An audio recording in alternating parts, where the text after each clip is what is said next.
අද අපි ආවේ බාබි ඉන්න මර්මේඩ් ටේල් පළමුවන චිත්‍රපටිය රැගෙනයි. ඇය මර්ලියා සමර්ස්, මැල්බුවල සර්පින් රැජිනිය. ඇය ජීවත් වුණේ ඇයගේ සීයා සමගයි.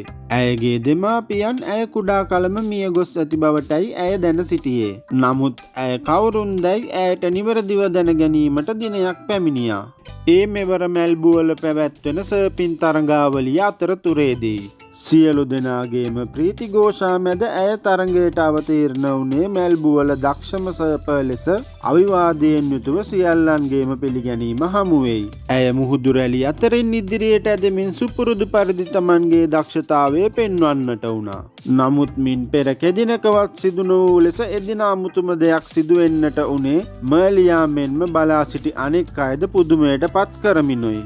ඒ මුහුදු රැලි අතරින් ඉදිරියට ඇදෙන මර්ලියාගේ රන්වන් පැහැති කෙස් කලඹට විසිරෙන වතුර බින්දු සමගින් රෝස පැහැයෙන් රටාවක් මවමිනුයි. ඒත් සමගම විශාල මුහුදු රැල්ලක් පැමිණියේ මර්ලියාට තමන්ගේ හැකියාව පෙන්වීමට අවස්ථාවක් ලබා දෙමිනුයි. මර්ලියා රළ දෙබෑ කරමින් ඉදිරියට ඇදෙන්නට උනේ තමන්ගේ ප්‍රවීණත්වය ඔප්පු කරමිනුයි. මොහොතකට මර්ලියාගේ අවධානය වෙනතකට හැරුණේ ඒත් සමගමයි. ඒ තමන්ගේ කෙස් කලඹට එක්වුණු රෝස පැහැති රටාව දැකීමත් සමගයි. ඇයගේ සර්පින් පුවරුව ඇයගේ ග්‍රහණයෙන් මිදී යන්නට උණු අතර ඇය මුහුදු පතුලට ඇදී යන්නට උනේ බලා සිටි සියලු දෙනාගේම මුව ගොළු කරමිනුයි.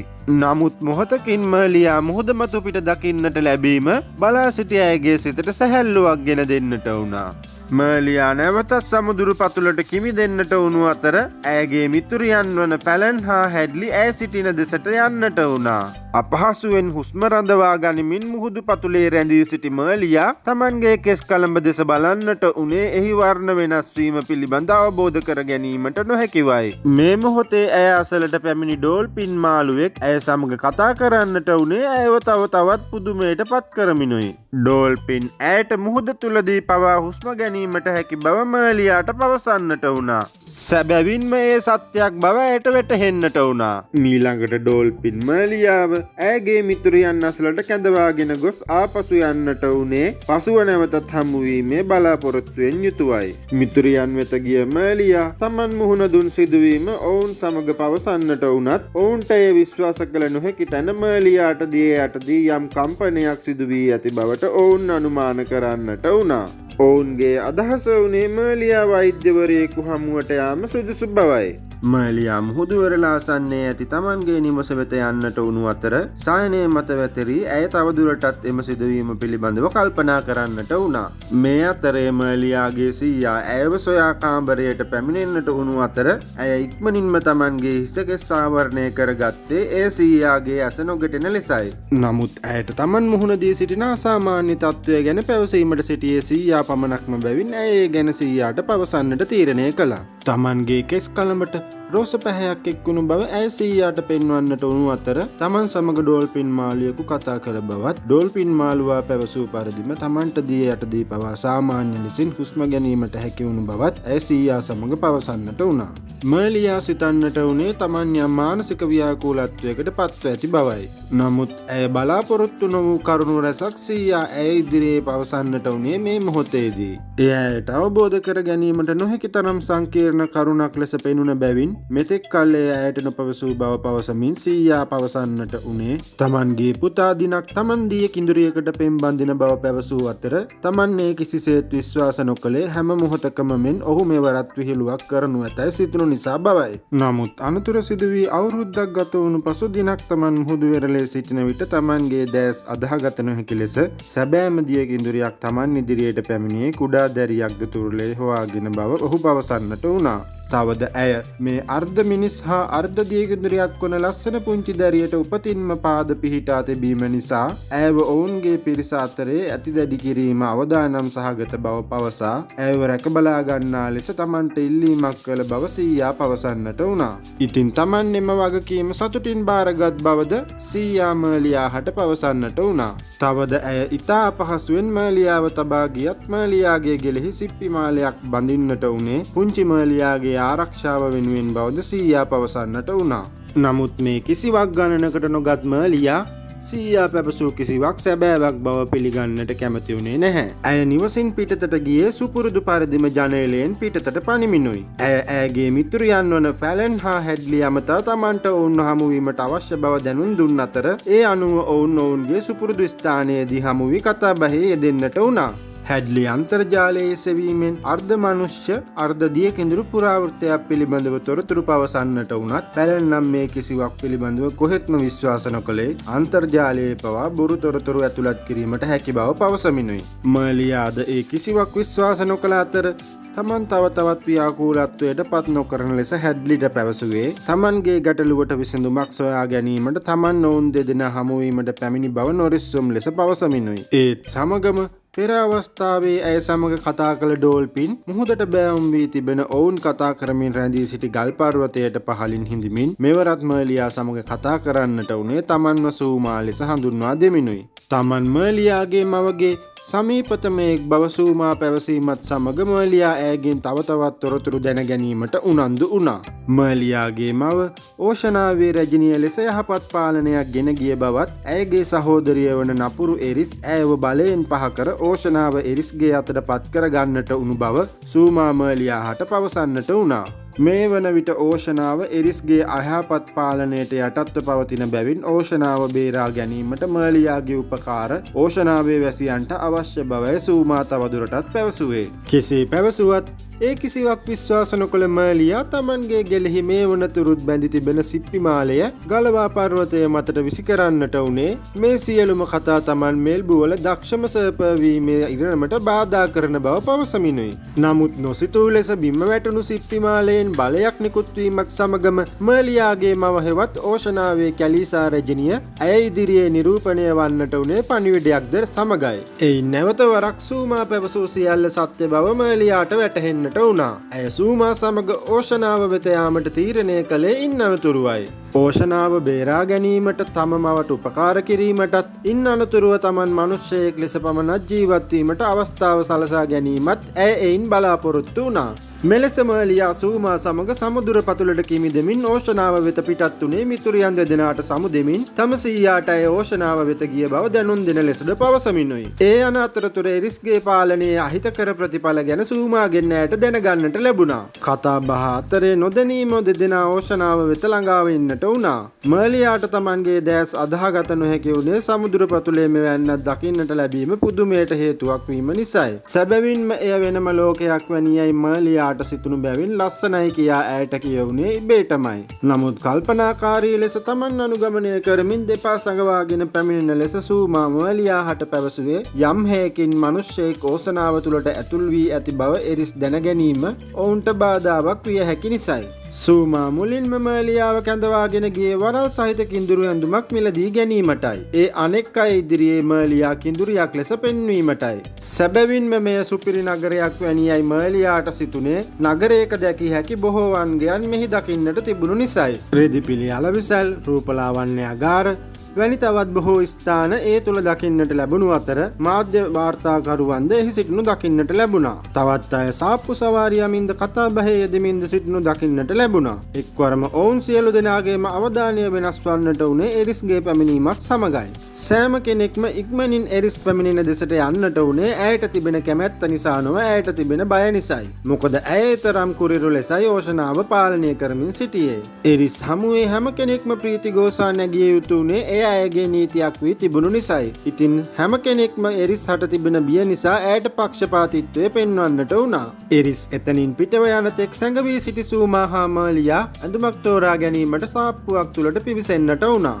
එවිටම සූමාගේ මිතුරන් වන ස්නොට් නැමති මුහුදු බල්ලා සහ කයිලා හා සයිලි නැමති දියකිඳුරියන් එතනට පැමිණෙන්නට වීමත් සමගම මර්ලියා ඉක්මනින්ම සැඟවෙන්නට උනේ ඇඳුම් රාක්කයක් පිටුපසයි. නමුත් ස්නොට් කයිලා හා සයිලි සූමා වෙත පැමිණ අත්තල්ලාගෙන සංගීත වාදනයට නර්තනය යෙදෙන්නට ගත් අතර එක්වරම සයිලිගේ අත ගිලිහී යන්නට උනේ මර්ලියා සිටි ඇඳුම් රාක්කය දෙසටයි. මර්ලියා ඇයව ඇමතීමත් සමග සයිලි කලබලයට පත්වන්නට වුණා. පසුව ඔවුන් මර්ලියාගේ දෙපා දකින්නට උණු අතර ඔවුන් මර්ලියාගේ පාදවල ඇඟිලි දෙස බලන්නට උනේ පිළිකුල් සහගත ලෙසයි. සූමා ඉක්මනින්ම ඔවුන්ට මර්ලියාව හඳුන්වා දෙන්නට උනේ ඇය කැලිසා රැජිනියගේ දියණිය බව දැනුම් දෙමිනුයි. තවමත් කැලිසා රැජිනිය එරිස්ගේ සිරකාරියක් ලෙස සිරවී සිටින බවද ඔවුන් දැනගත්තේ ඒ මොහොතේදී. ස්නොට් කයිලා හා සයිලි පුදුමයට පත්වන්නට උණු අතරම ඔවුන්ගේ සැබෑම කුමරියගේ පැමිණීම පිළිබඳව ඔවුන් ඉමහත් ලෙස සතුටට පත්වනේ අනාවැකියට අනුව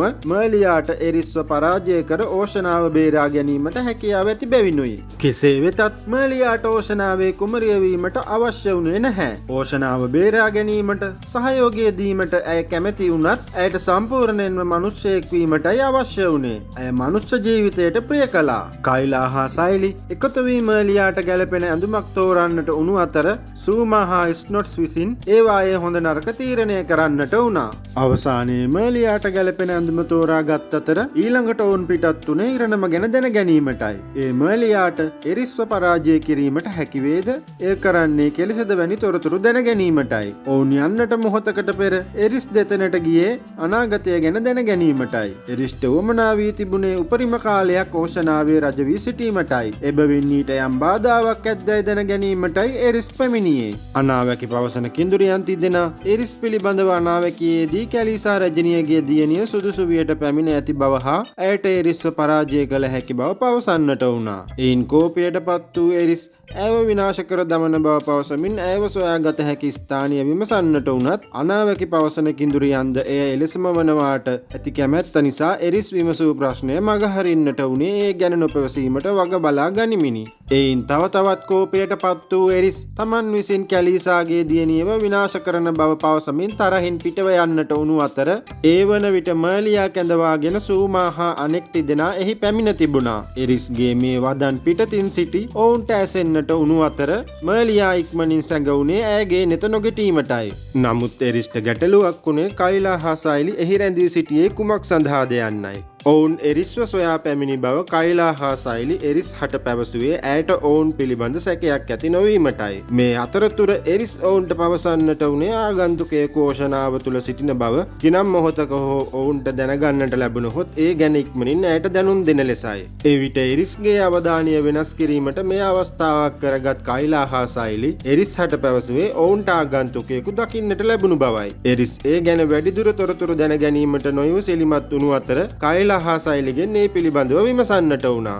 මේ අතරතුර එරිස්ගේ සමීපතම සේවකයා වන මුහුදු අශ්වයා සැඟවී සිටි මර්ලියාගේ කොණ්ඩය යාන්තමින් දකින්නට වුණු අතර ඒ දෙසට පිහිනා යන්නට සැරසෙනවාත් සමගම ඊට බාධා කරමින් කයිලා මුහුදු අශ්වයාව වළක්වාලන්නට උනේ මුහුදු අශ්වයාට නොදෙනෙන ලෙස මර්ලියාගේ කොණ්ඩයද සංගවාලමිනුයි. පසුව ඔවුන් දුටු ආගන්තුකයා ගිය දිශාව විමසූ එරිස් ඔවුන්ට ඒ දෙසට තමන්ව රැගෙන යන ලෙස අනකර සිටියේ කයිලා හා සයිලි එකිනෙකට විරුද්ධ දිශාවන් පෙන්වමින් කලබලකාරී ලෙස හැසිරෙන්නට උණු නිසයි. නමුත් ඔවුන් පවසන්නේ අසත්‍යයක් බව එරිස් හට නොහැටුනේ වාසනාවකටයි.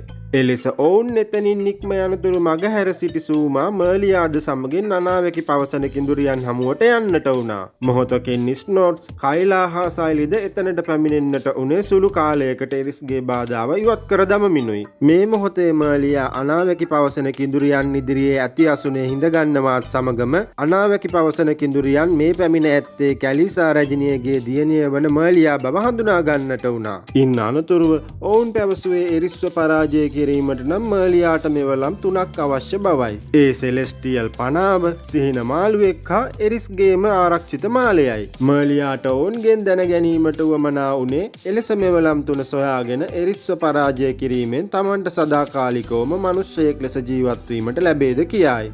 එයින් මර්ලියාගේ බලාපොරොත්තුව ඉටුවන බව අනාවැකි පවසන කිඳුරියන්ගෙන් ඇයට දැනගන්නට ලැබුණා. එයින් සෑහීමකට පත් වූ ඔවුන් පිටව යන්නට මත්තෙන් එක් අනාවැකි කිඳුරියක් නැවතත් පවසන්නට උනේ විශ්වවිද්‍යාලයේ සර්ප් කණ්ඩායමට මර්ලියාගේ මිතුරිය පැලන් තේරී පත්වීමට නියමිතව ඇති බව පැලන් හට පවසන ලෙසයි. එයින් මර්ලියාගේ සිතට අනාවැකි පිළිබඳව යම් විශ්වාසයක් ඇතිවන්නට වුණා. එතැනින් පිටතට පැමිණි ඔවුන්ට මුලින්ම සොයා ගැනීමට තිබුණේ සෙලස්ටියල් පනාවයි. ඒ ගැන ඇය සමග සිටි කිසිවෙකුත් නොදෙන සිටි අතර මර්ලියාගේ මතකයට නැගුණේ අන්තර්ජාලයයි. ඉක්මනින්ම මර්ලියා තමන්ගේ අතෙහි බැඳ තිබුණු ස්මාර්ට් ඔරලෝසුව මාර්ගයෙන් වීඩියෝ ඇමතුමක් ගත්තේ තම මිතුරියන් වන පැලන් හා හැඩ්ලි වෙතයි.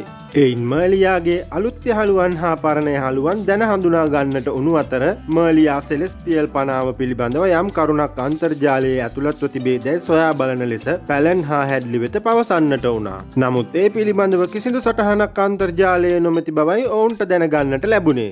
සූමා පැවසූ පරිදි ඒ ළඟා විය නොහැකි ස්ථානයක තිබෙන අතර දියකිඳුරියන් පැවසූ අයුරින් ඔවුන්ට ගොඩබිමට යා නොහැකි බව දැනගත් මර්ලියා අනුමාන කරන්නට උනේ ඒ දිය යටම තිබිය යුතු බවයි. ඒ අනුව නැවතත් මර්ලියා මිතුරියන් දෙදෙනාට පැවසුවේ මුහුදු වෙරළට ඔබ්බෙන් දිය යට පවතින ළඟාවීමට අපහසු ගුහා තිබේ දැයි අන්තර්ජාලයේ සොයා බලන ලෙසයි. ඒ අනුව ඔවුන්ට දැනගන්නට ලැබුණේ යාපෝස් ගුහා පිළිබඳවයි. ඒවායේ පිහිටීම පිළිබඳව කරුණු අන්තර්ජාලයෙන් සොයා ගන්නට හැකි වුණු අතර ඊට අදාළ ස්ථානය වෙත යාමට සූමා දැන සිටියා. එලෙස තොරතුරු සොයා ගැනීමෙන් අනතුරුව ඇමතුම විසන්ධි කිරීමට පෙර පැලන්ට ඇය පිළිබඳව දැනගන්නට ලැබුණු සුභාරංචියද පවසන්නට මර්ලියා අමතක කළේ නැහැ. පැලන් හා හැඩ්ලි පුදුම වුණේ මර්ලියා ඒ ගැන කලින්ම දැනගත්තේ කෙසේදැයි සිතා ගැනීමට නොහැකිවයි. ඉන් අනතුරුව මර්ලියා සූමා ස්නොට් කයිලා හා සයිලි යාපෝස් ගුහා වෙත පිටත් වුණා. මේ අතරතුරදී එරිස් කැලීසා රජනිය සොයා යන්නට උනේ ඇයගේ සිරකුටිය වෙතයි. ඒ මර්ලියා සොයා ගැනීමට යම් ඉඟියක් දැන ගැනීමටයි. නමුත් ඊට පිළිතුරක් නොලැබුණු තැන එරිස් එතනින් පිටව ගියේ Taman කෙලෙස හෝ ඇයව සොයා ගන්නා බව කෝපයෙන් පවසමිනුයි. මේ වන විට මර්ලියා හා අනෙක් අය යාපෝස් ගුහා අසලට පැමිණෙන්නට වුණත් ගුහාව තුළට ඇතුළු වීමට බාධා කරමින් යෝධ ජෙලිෆිෂ් මාළුවන් තිදෙනෙක් සිටියේ ගුහාවේ දොරටුව අභියසයි. මර්ලියා සමග ස්නොට්ස් ගුහාව තුළට යාම සුදුසු බව තීරණය කළ අනෙක් අය ජෙලිෆිෂ්ලාගේ අවධානය වෙනස් කිරීමට තීරණය කළා.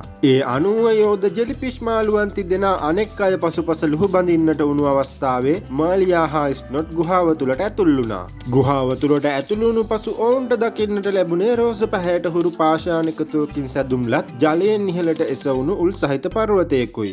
එහි ඉහළටම නැගීමට කිඳුරු අරල් සහිත ඇඳුම ඉවත් කිරීමට මර්ලියාට සිදුවුණු අතර ඇය දෙපා ආධාරයෙන් ඉහළට නගින්නට වුණා. එහි මුදුනේහි සෙලෙස්ටියල් පනාව දකින්නට ලැබුණු අතර මර්ලියා එය අතට ගැනීමට උත්සාහ කළද එය අසාර්ථක වුණු තැන ඇය අවට විපරම් කර බලන්නට වුණා. එවිට ඇයට දකින්නට ලැබුණේ පනාව ඇති ස්ථානය වෙත සම්බන්ධ වී තිබූ ඉරිතැලීම් කීපයක්ම ඒ අවට ඇති ආකාරයයි. මොහොතකින් ඇයට පැමිණි අදහස අනුව එම ඉරිතැලීම් සහිත ස්ථාන එකිනෙක මත දෙපා හා දෑත් තබන්නට උණු මර්ලියාට දකින්නට ලැබුණේ ඒවායින් ආලෝක ධාරාවක් නිකුත්වන ආකාරයයි. ඒත් සමගම සෙලෙස්ටියල් පනාව ඉන් ගලවා ගැනීමට මර්ලියාට හැකි වුණා. නමුත් බලාපොරොත්තු නොවන ලෙස එම රෝස පාෂාණ පර්වතය කඩා වැටෙන්නට උනේ මර්ලියා හා ස්නොට්ට අනතුරු අඟවමිනුයි. පහළට පැන නැවතත් වරල් ඇඳුම ඇඳගත් මර්ලියා ස්නොට්ද බේරාගෙන ඉන් පිටතට පැමිණෙන්නට උනේ අනෙක් අයගේ සිත්වලට සහනයක් ගෙන දෙමිනුයි. නමුත් ඒ සමගම එරිස්ගේ ආරක්ෂක මෝරුන් පැමිණෙන්නට උණු අතර මර්ලියා හා අනෙක් අය ඉක්මනින්ම සැඟවෙන්නට උනේ මෝරුන් එතනින් ඉවත්ව යනතුරුයි. ඉන් පසු ඔවුන් සිහින මාළුවා සොයා යන්නට තීරණය කළ අතර පුරාවෘත්ත කතාවල ඔවුන් අශ්වයා හා වලසායට ජීවත් වනවා යයි කියවෙන බව සයිලි පවසන්නට උනේ එහි අරුත නොදන්නා බවද පවසමිනුයි. මර්ලියා නැවතත් පැලන් හා හැඩ්ලි වෙත ඇමතුමක් ගන්නට උනේ ඒ ගැන යමක් අන්තර්ජාලයේ සටහන් වී ඇති බව සිතුණු නිසයි. ඔවුන් නැමතුම හා සම්බන්ධ වූ විගසම සතුටින් පවසන්නට උනේ මර්ලියා පැවසූ පරිදිම ඇයව විශ්වවිද්‍යාලයේ සර්පින් කණ්ඩායමට ඇතුළත් කරගෙන ඇති බවයි. කෙසේ වෙතත් ඒ ගැන වැඩිදුර කතා බහ කිරීමට තරම් කාලය නොතිබුණේ මර්ලියාගේ ස්මාර්ට් ඔරලෝසුවේ බැටරි ධාරිතාවය මේ වන විටත් අවම මට්ටමක පැවතීම නිසයි. මර්ලියා ඉක්මනින්ම Tamanගේ ප්‍රශ්නය මිතුරියන් වෙත ඉදිරිපත් කරන්නට උනේ ඒ නිසයි. පැසිෆික් සාගරයේ ඇන්ඩෙනටෝ ධාරාව ගැන තොරතුරු ඇයට මිතුරියන්ගෙන් දැනගන්නට ලැබුණේ එවිටයි. එම ස්ථානය පිළිබඳවද සූමා දැන සිටි අතර ඔවුන් ඉක්මනින් මෙම ස්ථානය වෙත ළඟා වෙන්නට වුණා. නමුත් ඇන්ඩෙනටෝ ධාරාව ඉතා ප්‍රබල බැවින් ඒ තුල පිහිනා යාමට අපහසු බව ඔවුන්ට දැනගන්නට හැකි වුණේ ඒ තුලට පිහිනා යාමට උත්සාහ කළ ස්නොට් එයින් පිටතට විසවීමත් සමගයි. එවිට අසල තිබුණු විශාල ප්‍රමාණයේ සිප්පියක් අතටගත් මර්ලියා අනෙක් අයට පැවසුවේ පිහිනා යාමට අවශ්‍ය නොමැති බවයි.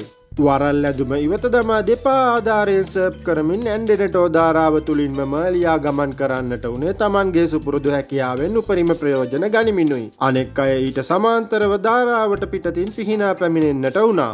මෙලෙස ඉදිරියට යන මර්ලියාට සිහින මාළුවන් විශාල සංඛ්‍යාවක් දකින්නට ලැබුණු අතර ඉන් එක් මාළුවෙක් මර්ලියා ධාරාවෙන් පිටතට පැමිණි පසු ඇය වෙත පැමිණෙන්නට වුණා. දැන් ඇයට අවශ්‍ය තවත් එක් දෙයක් පමණයි. එය ලබා ගැනීමට උපක්‍රමයක් මර්ලියාගේ සිතට පැමිණෙන්නට උණු අතර එදින සවස් භාගයේ පැවැත්වීමට නියමිත එරිස් උත්සවය ඊට සුදුසුම අවස්ථාව බව ඇයට වැටහුණා. ඉතින් ඔවුන් එරිස් උත්සවය ආරම්භ වනතුරු බලා සිටි අතර ඕෂනාවේ සියලු වැසියන් එක් ස්ථානයක් වෙත රැස් වෙන්නට උනේ එරිස්ගේ පැමිණීමත් සමගයි. බලහත්කාරයෙන් ඕෂනාවේ පාලනය මෙන්ම ඕෂනාවේ වැසියන්ගේ ආදරයද ලබා ගන්නට නිතරම උත්සාහ කළ එරිස් එදිනෙද විමසන්නට උනේ ඕෂනාවේ වැසියන් ඇයට ආදරයද කියලයි. සියලු දෙනාම එක් හඬින් ඊට පිළිතුර දුන්නේ ඇයට තිබෙන බය නිසායි. නමුත් මේ නපුරු මෙන්ම කපටි එරිස් මර්ලියාව සොයා ගැනීමට ඒ උපක්‍රමයක් ලෙස යොදා ගන්නට උනේ එවිටයි. එරිස් පිරිස ඉදිරියේ පවසන්නට උනේ තමන්ට සැබවින්ම ආදරය කරනවා නම් ඉක්මනින්ම කැලීසා දියණිය පිළිබඳව දන්නා තොරතුරක් තමන් වෙත ගෙන එන ලෙසයි. එසේ නොමැතිනම් තමන්ගේ දඬුවමට ලක්වීමට සිදුවන බව එරිස් පවසන්නට වුණා. මේ අවස්ථාවේ ඉදිරියට පැමිණි මර්ලියා පවසන්නට උනේ එරිස් වෙනුවෙන් ඔවුන්ගේ ඇති ආදරය ඔප්පු කිරීමට යම් ත්‍යාගයක් ඔවුන් විසින් සූදානම් කර ඇති බවයි. ඒ අනුව එරිස් ඉදිරියේ ගීතයක් ගායනා කරමින් කයිලා හා සයිලි සමග මර්ලියා නර්තනයේ යෙදෙන්නට ගත්තේ එරිස්ව ගීතය තුලින් වර්ණනා කරමිනුයි.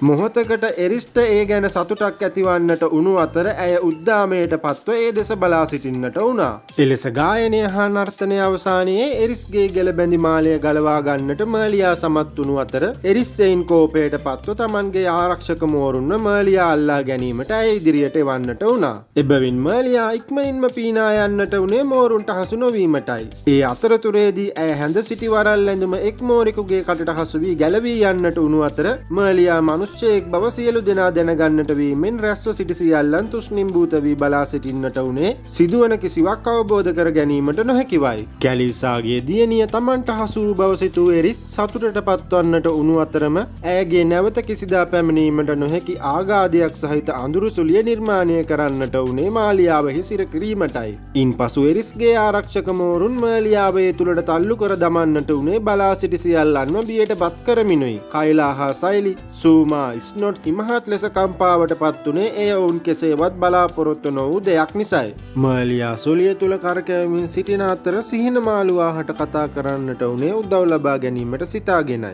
එවිට පෙර අවස්ථාවේද මර්ලියා වෙත පැමිණි සිහින මාළුවා මෙවරත් ඇය අසලට පැමිණෙන්නට උණු අතර මර්ලියාට ඇයගේ විශාලම සිහිනය තමන් සැබෑ කර දෙන බව සිහින මාළුවා පවසන්නට වුණා. මුලින් තම බලාපොරොත්තු ඉටු කර ගැනීමේ බලාපොරොත්තුවෙන් සිටි මර්ලියාට මේ මොහොතේ හදවතින් නැගුණේ තමන්ගේ යටත්වැසියන් ආරක්ෂා කළ යුතු බවයි. මේ මොහොතේ සුවිශේෂී යමක් සිදුවන්නට උණු අතර එය මර්ලියා තුළින්ම සිදුවීම පුදුම සහගත දෙයක් වුණා. ඒ සිදුවන්නේ කුමක්දැයි සිහින මාළුවාද දැන සිටියේ නැහැ. මොහොතකින් මර්ලියාට සැබෑම ශක්තිමත් වරලක් සමගින් සැබෑම දියකිඳුරියක් වීමට අවස්ථාව ලැබුණේ පුදුම සහගත ලෙසයි. ඒත් සමගම මර්ලියාට සුලියෙන් පිටතට පැමිණෙන්නට හැකි වුණු අතර ඒ වන විට එරිස් තවදුරටත් ඕෂනාව පාලනය කිරීම සම්බන්ධව බියට පත්ව සිටි ඕෂනාවැසියන්ට මර්ලියාගේ නැවත පැමිණීම සතුට ගෙන දෙන කාරණයක් බවට පත් වුණා.